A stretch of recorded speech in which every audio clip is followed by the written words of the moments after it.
إذ يغشيكم النعاس أمنة منه وينزل عليكم من السماء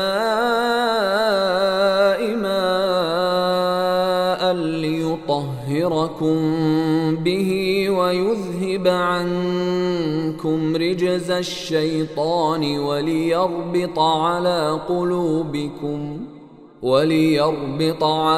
قلوبكم ويثبت به الأقدام۔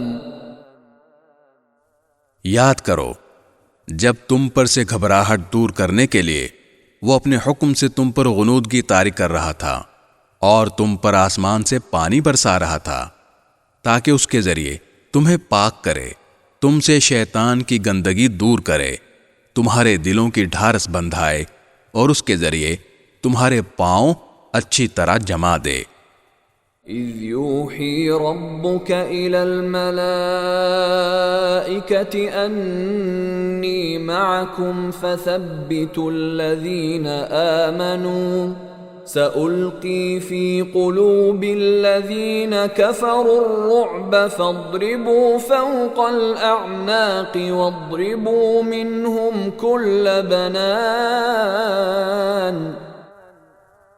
وہ وقت جب تمہارا رب فرشتوں کو وحی کے ذریعے حکم دے رہا تھا کہ میں تمہارے ساتھ ہوں، اب تم مومنوں کے قدم جماؤ، میں کافروں کے دلوں میں رعب طاری کر دوں گا، پھر تم گردنوں کے اوپر وار کرو اور ان کی انگلیوں کے ہر جوڑ پر ضرب لگاؤ۔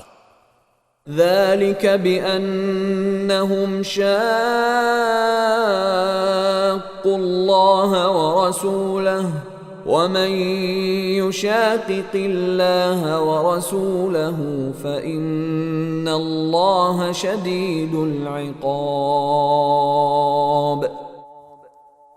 یہ اس لیے کہ انہوں نے اللہ اور اس کے رسول سے دشمنی مول لی ہے، اور اگر کوئی شخص اللہ اور اس کے رسول سے دشمنی مول لیتا ہے تو یقیناً اللہ کا عذاب بڑا سخت ہے۔